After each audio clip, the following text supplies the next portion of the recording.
We've spent the last year working on building Developer Kit 2 as an update to our original development kit, something that gets a lot closer to what we want the consumer version to be, and lets developers make much better virtual reality experiences. DK2 has a variety of different improvements, largely around comfort and presence. The sense of presence in virtual reality is something fundamentally new. You actually, for the first time, your brain says, okay, I'm comfortable in this environment. I know it's not real, but I think it is. With the second developer kit, a year of R&D, we're getting a lot closer. DK2 has lower latency, higher frame rate, higher resolution, and low persistence, along with full 6-dot positional tracking.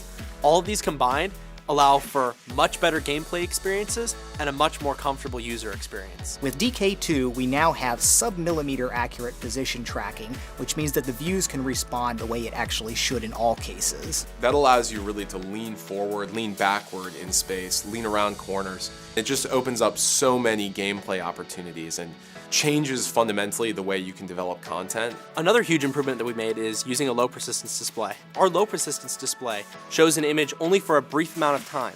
Then the display goes dark until the next frame comes in. Doing this at a high enough frame rate means that your brain does not see any motion blur or any judder in the resulting image. 2 years ago, I thought all we needed was faster pixels, get to 120 Hz OLED response time, and we were done. And it was really exciting to see Valve's research, which demonstrated so vividly what a difference the low persistence display makes. We've also greatly reduced the latency in our system by improving our code, video pipeline, and display. Our original dev kit was 60 frames a second, not because that was what you really need for a great convincing VR experience. It was just the best display that we could get our hands on over a year ago. Now we're using a higher frame rate OLED display that really makes a huge difference. It's really not that there's just one thing that's better about DK2. It's how all these new features come together to really take the experience to a whole nother level. We've spent the last years figuring out what consumer virtual reality needs to be. We know what we need to ship.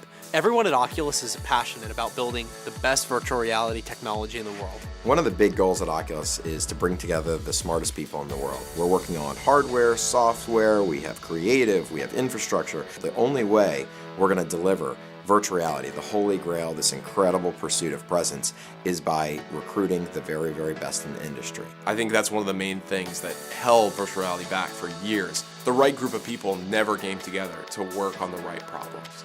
I think that's what Oculus has done. We're bringing together the best developers in the world, the best talent in the world, across multiple disciplines, to build something that everyone thought couldn't exist.